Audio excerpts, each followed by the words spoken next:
شوف ابني، بنتي، أعظم هدية يقدمها إلك رب العالمين في هذا العالم أن يعطيك شخصا يحبك بصدق. الله،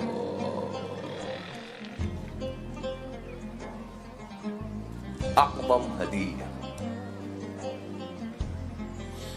شخص ما يدور وياك مصلحة، ما يحبك لمصلحة، ما يحبك لغاية، ما يحبك لوقت محدود، يحبك وخلص.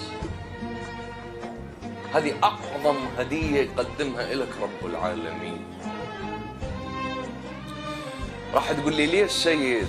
لأن اللي يحبك ما يعوفك، اللي يحبك ما يودعك أبد، اللي يحبك وياك على الحلوة والمرة، اللي يحبك ما يدورك حلو وجه لو مو حلو وجه،